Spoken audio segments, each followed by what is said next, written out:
The evening was cold, the kind of cold that cuts through your clothes and settles deep into your bones. A light rain had been falling for most of the day, leaving the streets of downtown Chicago wet and shiny under the glow of streetlights. Most people hurried past with umbrellas and warm coats, eager to get home to their families and their dinners. But one woman moved slowly. Her name was Elena Vasquez, and she had nowhere to hurry to.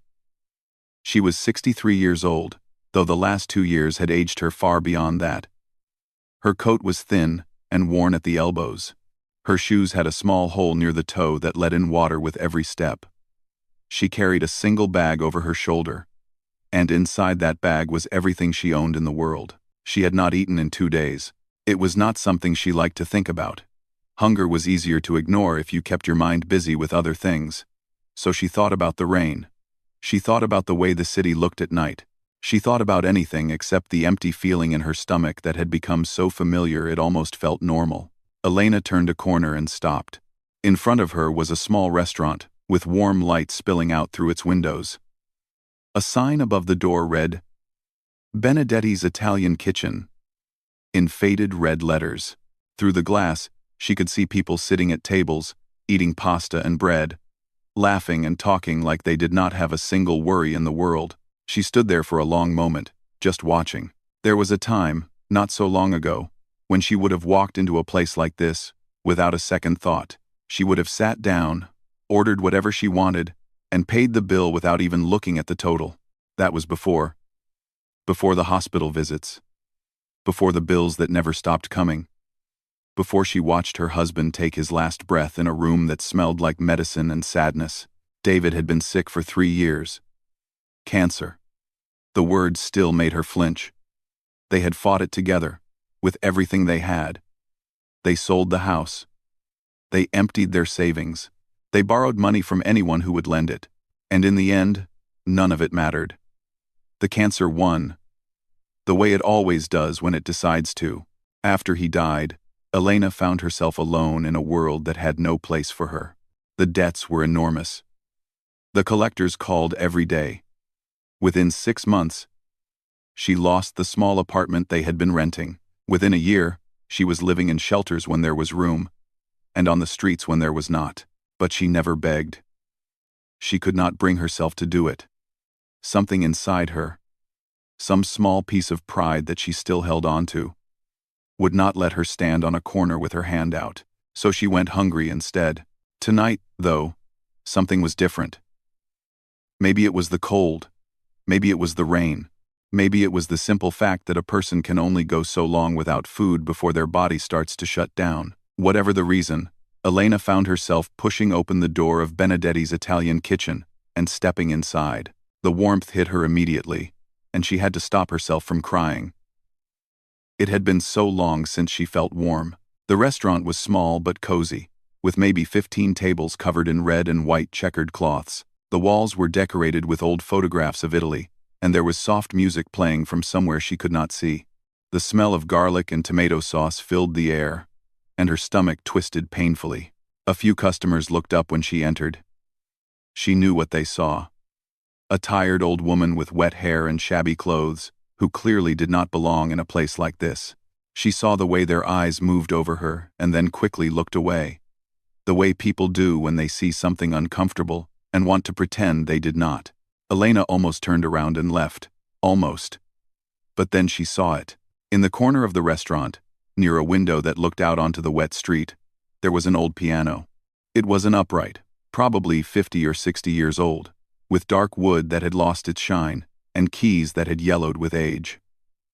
A thin layer of dust covered its surface. It was clear that no one had played it in a very long time. Something stirred inside her, something she had not felt in years. She walked toward the counter where a man in his 50s was wiping down glasses. He had thick gray hair, kind eyes, and the tired look of someone who had been working since early morning. This was Mario Benedetti, the owner of the restaurant. His father had opened this place 40 years ago, and Mario had taken it over after he passed. The restaurant was struggling these days. Fewer customers every year. Rising costs. The usual story. Mario looked up as Elena approached. His expression was polite but cautious. He had seen people like her before. Sometimes they asked for money. Sometimes they asked for food. He always felt bad turning them away, but he had a business to run. "Can I help you?" he asked. Elena's voice came out rough. She had not spoken to anyone in days. "I was wondering," she said slowly, choosing her words carefully, "if you might be willing to make a deal with me." Mario raised an eyebrow. "What kind of deal?" Elena turned and pointed at the piano in the corner. "That piano. Does anyone play it?" Mario shook his head. "Not anymore. It belonged to my father. He used to play for the customers back in the day. After he died, I just kept it there. Sentimental reasons, I guess." Elena nodded. She understood sentimental reasons better than most. "I can play," she said. "I can play for 1 hour. In exchange, I would like a meal." Mario stared at her for a long moment. He was not sure what to say. Part of him wanted to just give her some food and send her on her way. Part of him wanted to tell her that this was a restaurant, not a concert hall, but there was something about the way she stood there. Something about the quiet dignity in her voice that made him pause. He looked at the piano. Then he looked at her. "You any good?" he asked. Elena almost smiled. It had been so long since anyone asked her that question. "I used to be," she said quietly. "A long time ago." Mario studied her face. Her eyes were tired, but there was something else in them too. Something deeper. A kind of light that had not quite gone out yet. He sighed and reached under the counter. He pulled out a small menu and handed it to her. 1 hour, he said. "You play for 1 hour. And you can order whatever you want. But if you're no good, if the customers complain, you leave. Deal?" Elena took the menu with trembling hands. "Deal," she whispered. Mario pointed toward the corner. "The piano's all yours. It might be out of tune. Like I said, nobody's played it in years." Elena nodded and walked slowly across the restaurant. The customers watched her. Some with curiosity, some with annoyance. Who was this strange woman? And why was she interrupting their dinner? She sat down on the old bench, which creaked under her weight. She placed her bag on the floor beside her. She looked at the dusty keys, and for a moment, she was somewhere else entirely. She was 17 years old again, sitting backstage at a concert hall, waiting for her name to be called. She was in a small apartment in Chicago, teaching a young student how to find the melody. She was in a hospital room, playing softly on a keyboard she had brought from home, while the man she loved drifted in and out of sleep. She closed her eyes and placed her fingers on the keys. The restaurant grew quiet, and then Elena began to play.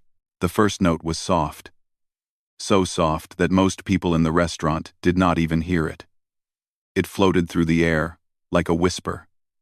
Gentle and uncertain, as if it was afraid to be noticed. Then came the second note. And the third. Elena kept her eyes closed. Her fingers moved across the yellowed keys slowly at first, feeling their weight, remembering their touch. The piano was old and slightly out of tune, just as Mario had warned. But that did not matter. She knew how to work with an imperfect instrument. She had done it many times before. She began to play Chopin's Nocturne in E-flat major. It was a piece she had learned when she was 12 years old, sitting beside her mother in their small apartment in Russia. Her mother had been her first teacher, a woman with gentle hands and endless patience. She had died many years ago, but every time Elena played this piece, she felt her mother sitting beside her again. The music grew stronger. The notes began to flow together like water in a stream, each one leading naturally into the next. The melody was sad and beautiful at the same time, the way only Chopin could be. It spoke of longing. It spoke of memories. It spoke of all the things that words could never say. At first, the customers in the restaurant tried to ignore it. They had come here for dinner, not for a concert. A man near the front continued talking to his wife about his day at work. A young couple by the window kept scrolling through their phones. A family with 2 small children focused on cutting up spaghetti into smaller pieces, but slowly, one by one, they stopped. The man near the front paused mid-sentence. His wife looked up with a strange expression on her face, as if she had just remembered something important that she had forgotten long ago. The young couple put down their phones without even realizing they had done it. The mother at the family table stopped cutting and simply listened, her fork hanging in the air. Even the children grew still. There is a kind of music that enters through your ears and stays there, pleasant but forgettable. And then there is another kind. The kind that bypasses your ears entirely and goes straight to your heart. The kind that reaches inside you and touches something you did not even know was there. Elena's music was the second kind. She played with her whole body now, swaying gently with each phrase, her fingers dancing across the keys with a grace that seemed impossible for someone so worn down by life. The notes filled the small restaurant, bouncing off the walls, wrapping around the tables, settling into every corner like a warm blanket. Mario stood behind the counter, frozen in place. The dish towel in his hand hung forgotten at his side. He had heard many people play his father's piano over the years, customers who thought they were talented, friends who wanted to show off. But he had never heard anything like this. This was not just playing, this was something else entirely. Near the back of the restaurant, an elderly man sat alone at a table. His name was Roberto, and he came to Benedetti's every Tuesday night for the same meal he had been ordering for 30 years.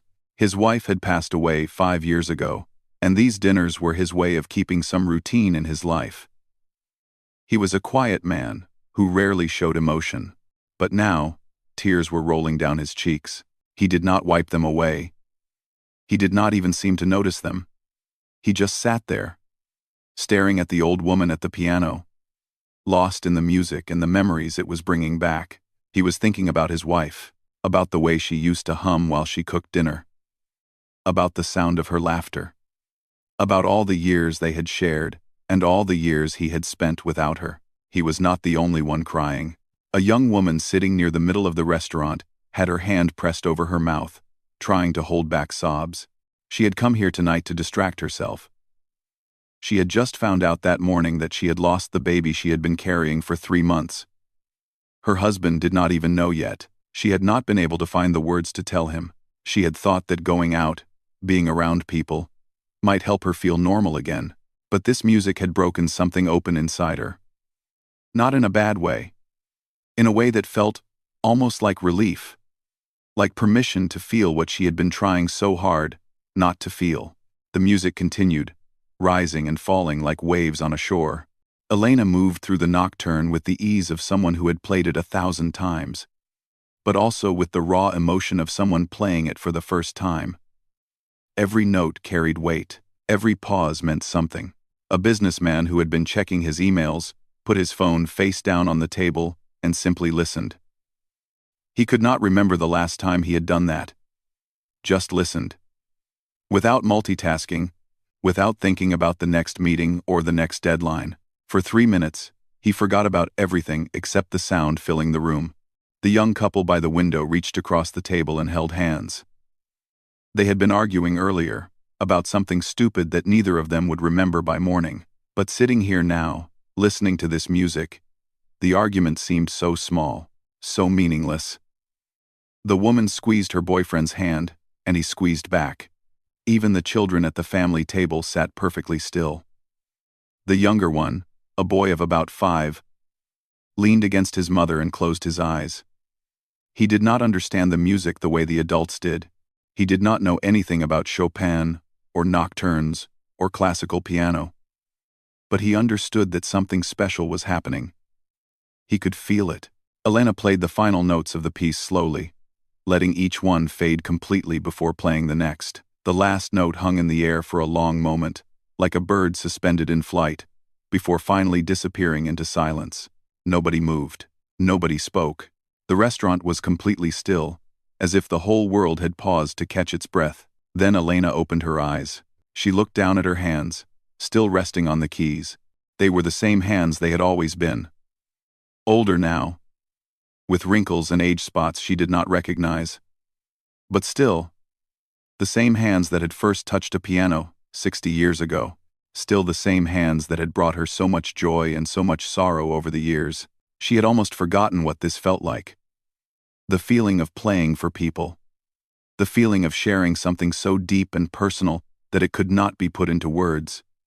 For 2 years, she had been surviving, just surviving, getting through each day, 1 hour at a time. She had forgotten that she was capable of creating beauty. Slowly, someone began to clap. It was the elderly man, Roberto, still with tears on his face. His hands came together once, twice, 3 times. Then other people joined in. The businessman, the young couple, the family with the children, even the little boy, clapping with the wild enthusiasm that only children have. Soon the whole restaurant was applauding. Elena sat there, overwhelmed. She did not know what to do. She had not expected this. She had only wanted a meal. She had only wanted to survive another day. She had not expected to feel anything. She had not expected to matter. Mario walked out from behind the counter, still holding the dish towel. He approached the piano slowly, as if he was approaching something sacred. When he reached Elena, he did not say anything at first. He just stood there, looking at her with an expression she could not quite read. Then he spoke, and his voice was thick with emotion. "Where did you learn to play like that?" Elena looked up at him. Her eyes were wet, though she did not remember starting to cry. "It is a long story," she said quietly. Mario pulled out the chair from the nearest table and sat down across from her. The other customers had gone back to their meals now, but the atmosphere in the restaurant had changed completely. There was a warmth in the room that had not been there before, a sense of connection, of shared experience. "I have time," Mario said, "and you have a meal coming. So why don't you tell me?" Elena looked at him for a long moment. She thought about all the years she had kept her story to herself. All the years she had lived quietly, invisibly, letting the world forget who she used to be. Maybe it was time to remember. She took a deep breath and began to speak. Elena looked at Mario for a long moment before she spoke. It had been years since anyone had asked her about her past. Most people looked right through her these days, as if she was invisible, as if she did not exist at all. But this man was different. He was actually listening. He actually wanted to know. She took a deep breath and let the memories come flooding back. "I was born in Russia," she began, "in a city called St. Petersburg. It is a beautiful place. Old buildings, wide rivers, snow in the winter that makes everything look like a painting." Mario nodded, saying nothing. He could tell this was not easy for her. "My mother was a piano teacher," Elena continued. "Not famous, not wealthy. Just a woman who loved music and wanted to share it with others. She taught lessons in our apartment to help pay the bills. I used to sit beside her while she worked, watching her students come and go. I was fascinated by the piano, by the sounds it could make, by the way my mother's fingers moved across the keys." She paused, looking down at her own hands. They were wrinkled now, the skin thin and spotted with age. But once, they had been small and smooth, reaching up to touch the keys for the very first time. "I started playing when I was 4 years old. My mother said I was a natural. She said she had never seen anyone learn so quickly. By the time I was 6, I was playing pieces that most students did not learn until they were teenagers. By the time I was 10, I was better than most of her adult students." Mario leaned forward slightly. "You were a prodigy," he said. Elena almost smiled. "That is what they called me. Yes. I did not understand the word at the time. I just knew that I loved to play. It was the only thing that made sense to me. When I sat at the piano, everything else disappeared. All my worries, all my fears. There was only the music." She fell silent for a moment, lost in the memory of those early years. The small apartment, the old piano that was always slightly out of tune, the sound of her mother's voice, gentle and encouraging, guiding her through each new piece. "When I was 12, I entered my first competition," she said. "It was a small one, just for young musicians in our city. But I won. And then I won another. And another. Soon, people started to notice me. Important people. Teachers from the best music schools, conductors, critics, they all said the same thing. That I had something special, something rare. Mario watched her carefully. He was trying to imagine this tired old woman as a young girl, standing on stage, dazzling audiences with her talent. It was hard to picture, but he could see it in her eyes. The fire was still there, buried beneath the exhaustion and the years. By the time I was 17, I was invited to perform at Carnegie Hall in New York City, Elena said. Do you know this place? Mario nodded. Everyone knew Carnegie Hall. It was one of the most famous concert venues in the world. I was terrified, Elena admitted. I had never been to America before. I barely spoke English. But my mother came with me, and she held my hand backstage and told me that everything would be all right. She told me to close my eyes and play, just like I always did. To forget about the audience, and the critics, and the pressure. To just let the music speak. Her voice grew softer now, almost a whisper. So that is what I did. I walked out onto that stage, in front of 2,000 people, and I sat down at the most beautiful piano I had ever seen. And I played. She stopped speaking. The memory was so vivid that she could almost feel the lights on her face, almost hear the hush of the crowd as she lifted her hands to the keys. The reviews the next day were incredible, she said. They called me a once-in-a-generation talent. They said I would change the world of classical music. Record labels wanted to sign me. Managers wanted to represent me. A world tour was planned. Everything I had ever dreamed of was happening. Mario could sense what was coming next. There was always a but in stories like this. And then my mother got sick, Elena said. The words hung in the air like a heavy weight. It was cancer. The same disease that would take my husband many years later. The doctors in New York said she needed treatment immediately. But she refused. She wanted to go home. She wanted to be in Russia, in her own apartment, surrounded by her own things. She was a stubborn woman. Elena paused, her jaw tightening with old grief. So we went home. I postponed the tour. I told everyone I would be back in a few months, as soon as my mother was better. But she did not get better. She got worse. And I could not leave her. I could not stand on stages and accept applause while she was lying in a hospital bed, fighting for her life. You stayed with her, Mario said quietly. Of course I did. She was my mother. She had given me everything. The music, the training, the encouragement. She had sacrificed so much for my career. How could I abandon her when she needed me most? Elena shook her head slowly. She died 8 months later. I was 20 years old.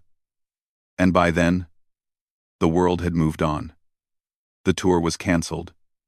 The record deals fell through. There were new prodigies now. Younger and hungrier than me, I had missed my moment. The restaurant was quiet around them. A few customers had finished their meals and left. Others lingered over coffee, speaking in low voices. None of them knew that a few feet away, a woman was sharing the story of a life that had been both extraordinary and heartbreaking. I stayed in Russia for a while. Elena continued. I taught piano lessons, just like my mother had. I played at small concerts and local events. I tried to rebuild my career, but my heart was not in it anymore. The joy I had once felt was gone. All I could think about was everything I had lost. She took another breath before continuing. And then I met David. For the first time since she started speaking, a genuine smile crossed her face. He was an American engineer working in Moscow. He came to one of my concerts. A tiny thing in a church basement with maybe 30 people in the audience. Afterward, he waited in line to speak to me. He did not know anything about classical music. He could not tell Chopin from Beethoven. But he said my playing was the most beautiful thing he had ever heard. Elena laughed softly at the memory. I thought he was ridiculous. This tall American man who could not pronounce Russian words and did not know anything about piano. But he kept coming back. Every concert. Every performance. Always sitting in the front row. Always waiting to speak to me afterward. Eventually, I stopped thinking he was ridiculous. Eventually, I fell in love. Mario smiled. He could picture it now. The young Russian pianist and the awkward American engineer. We got married a year later, Elena said. He asked me to come back to America with him, to start a new life together. And I said yes. I was ready to leave the past behind, to be something other than the prodigy who never quite made it. She looked around the small restaurant, at the checkered tablecloths and the old photographs on the walls. We moved to Chicago. David got a job at an engineering firm. I taught piano lessons from our apartment. We were not rich, but we were happy. For 40 years, we were happy. Her voice cracked on the last word. He was the love of my life. He never cared that I had given up my career. He never once made me feel like I had failed. To him, I was not Elena the prodigy. I was just Elena, his wife, his partner, his best friend. She wiped her eyes with the back of her hand. And when he got sick, I did the same thing I had done for my mother. I stayed by his side. I held his hand. I played for him. Every day. Until the very end. Mario did not speak. He did not need to. Some moments are too heavy for words. Elena looked at him with eyes that had seen too much loss. After he died, everything fell apart. The medical bills, the debts. I lost everything. Our apartment. Our savings. Everything except this. She touched the piano keys gently. The music. That is all I have left. Mario sat in silence for a long moment. Then he stood up and walked back to the counter. When he returned, he was carrying a plate of pasta and a basket of warm bread. Eat, he said, placing the food in front of her. And then, if you want, you can tell me more. Elena looked at the meal, then at the man who had given it to her. Thank you, she whispered. And for the first time in a very long time, she did not feel invisible. What Elena did not know, what she could not have known, was that someone had been watching her that night. Someone with a phone in their hand and a project due the next morning. Her name was May, a 21-year-old college student studying film at a university nearby. She had come to Benedetti's that evening to shoot footage for a class assignment about local businesses. She had been filming the restaurant for about an hour, capturing shots of the kitchen, the decorations, the customers enjoying their meals. It was supposed to be a simple project. Nothing special. But then the old woman had walked in. May had noticed her immediately. There was something about the way she carried herself. A kind of quiet dignity that seemed out of place with her worn clothes and tired face. May had watched as she approached the counter and spoke to the owner. She had watched as she walked to the old piano in the corner and sat down. And then Elena had started to play. May had raised her phone almost without thinking. She had filmed the entire performance, from the first soft note to the final round of applause. She had captured the faces of the other customers as they stopped eating and started listening. She had captured the tears rolling down the old man's cheeks. She had captured the moment when the whole restaurant erupted in applause for a woman they did not even know. That night, back in her small apartment, May watched the footage again and again. She could not stop thinking about it. There was something about the old woman's playing that haunted her. It was not just beautiful. It was heartbreaking. It was the kind of music that made you feel things you could not explain. She knew she should probably just use the footage for her class project and move on. But something told her that this was bigger than a school assignment. Something told her that people needed to see this. At 2 a.m, May uploaded a 3-minute clip to her social media account. She added a simple caption that read, "This woman walked into a restaurant tonight and offered to play piano in exchange for a meal." What happened next left everyone in tears. Then she went to sleep, expecting nothing. When she woke up the next morning, her phone had crashed from notifications. The video had been viewed 2 million times overnight. May sat in her bed, staring at her screen in disbelief. Comments were pouring in faster than she could read them. People were sharing the video everywhere. News accounts were reposting it. Celebrity pages were talking about it. The whole internet, it seemed, had fallen in love with the mysterious piano woman. By the end of the day, the video had 10 million views. By the end of the week, it had 50 million. The story spread like wildfire. News stations from across the country picked it up. Reporters showed up at Benedetti's, asking questions, trying to find out who the woman was. Mario, overwhelmed by the sudden attention, did his best to protect Elena's privacy. But in the age of the internet, nothing stays private for long. It was a retired music professor from New York who finally put the pieces together. His name was Dr. Bernard Hoffman, and he had spent 40 years teaching at one of the most prestigious music schools in the country. He had seen thousands of pianists in his lifetime, but he had never forgotten the young Russian girl who had performed at Carnegie Hall in 1979. He watched the viral video late one night, unable to sleep. At first, he thought his mind was playing tricks on him. The woman in the video was old and tired, nothing like the vibrant teenager he remembered. But there was something about the way she played, the way her fingers moved, the way she leaned into the music. It was unmistakable. He made some phone calls. He dug through old archives. He found photographs and concert programs from decades ago. And finally, he was certain. The woman in the video was Elena Morozova. When the news broke, the classical music world went into shock. Elena Morozova had been one of the most promising talents of her generation. Her disappearance from the concert stage had been one of the great mysteries of the industry. Some people thought she had died. Others thought she had simply given up. No one imagined that she had been living quietly in Chicago all these years, teaching piano lessons and caring for her sick husband. And no one imagined that she had ended up on the streets. The story took on a life of its own. Articles were written about her childhood in Russia, her triumphant performance at Carnegie Hall, her decision to leave it all behind for love. People were moved by her sacrifice. They were heartbroken by her loss. They were inspired by her resilience, and they wanted to help. Donations started pouring in.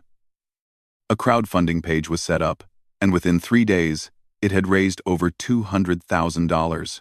Strangers from around the world sent money, along with messages of support and encouragement. They told Elena that her music had touched them, that her story had given them hope, that they wanted to give something back. A local church offered her a small apartment, rent-free, for as long as she needed it. A music store donated a brand new piano.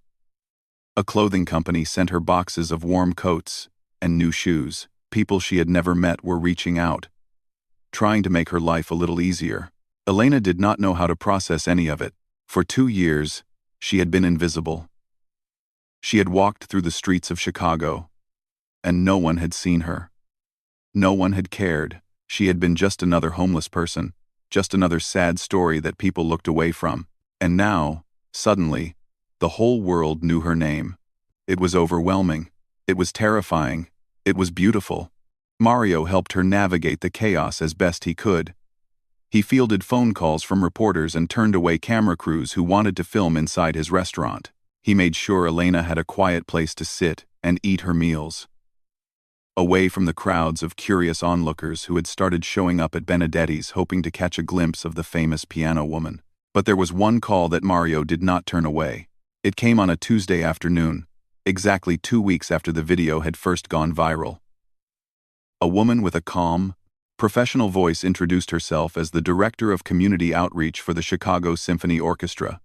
She explained that the orchestra had been following Elena's story with great interest. She said that the musicians and conductors had watched the video and been deeply moved by her playing, and then she said something that made Mario drop the phone. The Chicago Symphony Orchestra wanted to invite Elena to perform. Not a small concert, not a charity event. A full performance, on stage, at Symphony Center, one of the most famous concert halls in the world. They wanted her to play with the orchestra, in front of thousands of people, just like she had done at Carnegie Hall all those years ago. Mario picked up the phone with shaking hands. He asked the woman to repeat what she had said, just to make sure he had heard correctly. She repeated it, every word. When Mario told Elena about the invitation, she did not respond at first. She just sat there, staring at him, as if he had spoken in a language she did not understand. "They want me to perform," she said slowly. "At Symphony Center." And, ending grade. Yes, Mario said. They want you. Elena looked down at her hands. The same hands that had played for presidents and critics and sold out concert halls. The same hands that had held her dying mother. The same hands that had held her dying husband. The same hands that had played for scraps of food in a small Italian restaurant just 2 weeks ago. I do not know if I can, she whispered. Mario knelt down beside her and took her hands in his. Elena, he said gently. You have spent your whole life taking care of other people. Your mother, your husband, your students. You gave up everything for them, and you never once complained. But now it is your turn. The world wants to hear you play. The world wants to celebrate you. Will you let them? Elena looked into his eyes. She saw kindness there, and hope, and something else. Something that looked a lot like belief. She thought about David. About what he would say if he were here. She could almost hear his voice, warm and encouraging, telling her to take the chance, telling her that she deserved this, that she had always deserved this. A single tear rolled down her cheek. Okay, she said quietly. I will do it. Mario smiled and squeezed her hands. Good, he said. Because I already told them yes. For the first time in a very long time, Elena laughed. The night of the concert arrived faster than Elena expected. 3 months had passed since she first walked into Benedetti's Italian kitchen. Cold and hungry and desperate. 3 months since she sat down at a dusty old piano and played for a meal. 3 months since her life changed in ways she never could have imagined. Now she stood backstage at Symphony Center, wearing a deep blue gown that had been donated by a designer who had seen her story on the news. Her hair had been styled by a professional. Her makeup had been done with care. She looked like a different person. She felt like a different person, but inside, she was terrified. Through the curtain, she could hear the murmur of the audience. 2,000 people had come to see her perform. The concert had sold out in less than 4 minutes. People had flown in from other countries just to be here. Critics from the biggest newspapers in the world were sitting in the front rows, notebooks ready, waiting to judge her every note. Elena closed her eyes and tried to steady her breathing. Her hands were trembling. Her heart was pounding so hard she could feel it in her throat. What was she doing here? She was 63 years old. She had not performed on a real stage in over 4 decades. She had spent the last 2 years sleeping in shelters and eating at soup kitchens. Who was she to stand in front of these people and pretend she still belonged in this world? A hand touched her shoulder gently. She turned to find Mario standing beside her, dressed in a suit that was slightly too big for him. He had closed the restaurant for the night so he could be here. He had told her it was the most important event he had ever attended, and he was not going to miss it for anything. How are you feeling? He asked. Elena let out a shaky laugh. Terrified, she admitted. Mario smiled. Good. That means you care. She looked at him. This kind man who had given her a chance when no one else would. He had not just given her a meal that night. He had given her back her life. Thank you, she said quietly. For everything. Mario shook his head. You do not need to thank me. You just need to go out there and play. The rest will take care of itself. A stagehand approached and told Elena it was time. The orchestra was ready. The audience was waiting. There was no more time for doubt or fear or second-guessing. Elena took one last deep breath and walked toward the stage. The lights were blinding. She could barely see the audience as she stepped out from behind the curtain, but she could hear them. The moment she appeared, 2,000 people rose to their feet. The applause was like thunder, rolling through the concert hall, shaking the walls, filling every corner with sound. They were standing for her. Before she had played a single note. They were standing because they knew her story. They knew what she had been through. And they wanted her to know that they believed in her. Elena stopped at the edge of the stage, overwhelmed. Tears blurred her vision. She had to press a hand to her chest just to keep herself steady. She had dreamed of moments like this when she was young. She had imagined standing on great stages, accepting the love of audiences around the world. But she had given up on those dreams long ago. She had told herself they were not meant for her, and yet here she was. She walked slowly to the grand piano at the center of the stage. It was a Steinway, polished and perfect, worth more than everything she had ever owned combined. She ran her fingers along its surface, feeling the smooth wood beneath her touch. Then she sat down on the bench and looked out at the audience. In the front row, she could see Mario, already wiping his eyes with a handkerchief. Beside him sat May, the young woman who had filmed that first video, clutching her phone with shaking hands. A few seats down was Roberto, the elderly man who had cried in the restaurant that night. He had reached out to her after the video went viral, telling her that her music had helped him finally grieve his wife. He had become a dear friend in the weeks since. There were so many others too. People she had met along the way. People who had supported her. People who had believed in her when she could not believe in herself. Elena turned to face the orchestra behind her. Dozens of musicians sat with their instruments ready, watching her with respect and anticipation.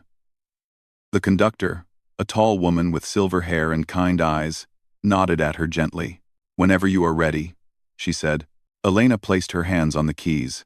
The hall fell silent. 2,000 people held their breath. The moment stretched out, suspended in time, waiting for her to fill it with sound. And then she began to play. She had chosen Rachmaninoff's Piano Concerto No. 2. It was the same piece she had performed at Carnegie Hall 46 years ago, when she was just a teenager with the whole world ahead of her. But this time, it was different. This time, every note carried the weight of everything she had lived through since then.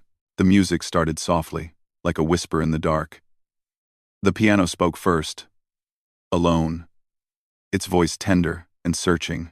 Then the orchestra joined in, strings rising to meet the melody, horns adding depth and color, the whole ensemble coming together in a wave of sound that washed over the audience like warm water. Elena played with her eyes closed. She did not need to see the keys. She knew them by heart. She knew this music like she knew her own heartbeat. It was part of her. It had always been part of her. As she played, she thought about her mother. She thought about those early lessons in their small apartment, the smell of tea and old books, the sound of her mother's voice saying, "Again, Elena." From the beginning, she thought about the sacrifices her mother had made so that she could have this gift.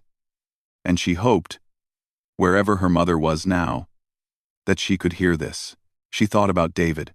She thought about the way he used to sit in the living room while she practiced, pretending to read a newspaper but really just listening.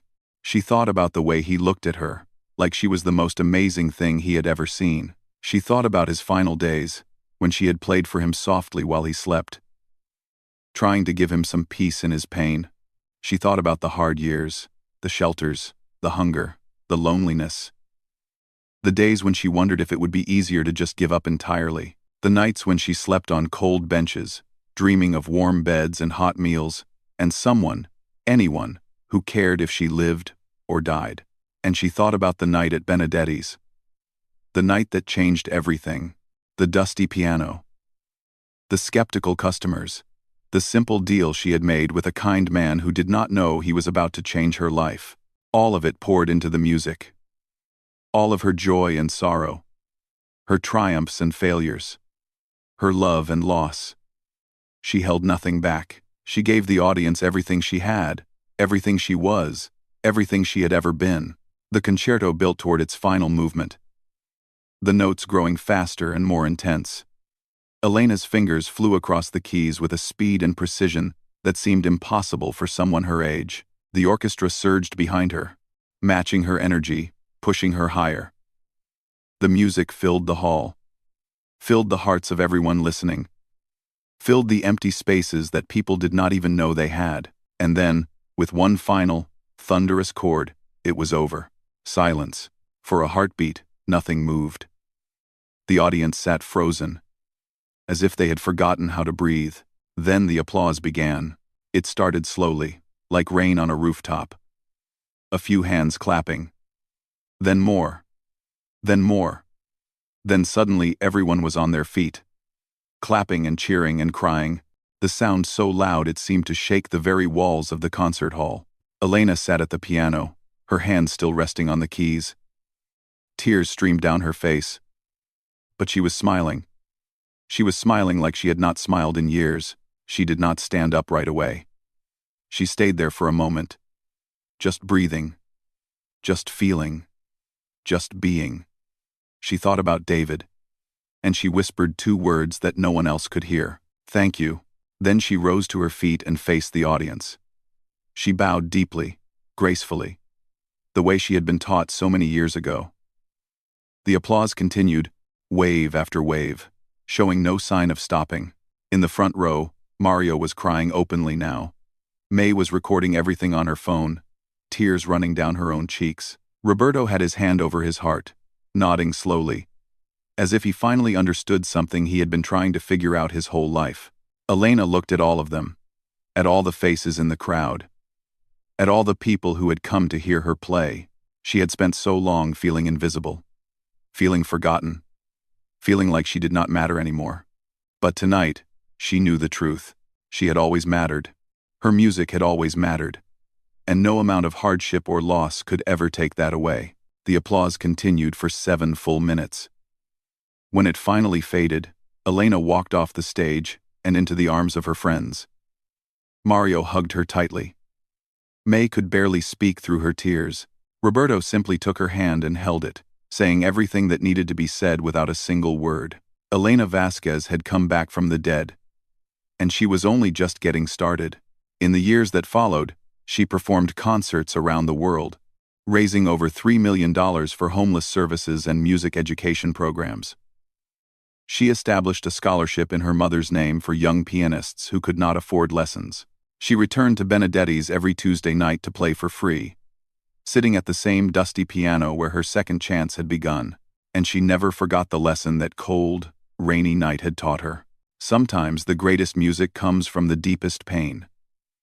And sometimes, the people we think are invisible are the ones with the most extraordinary stories to tell.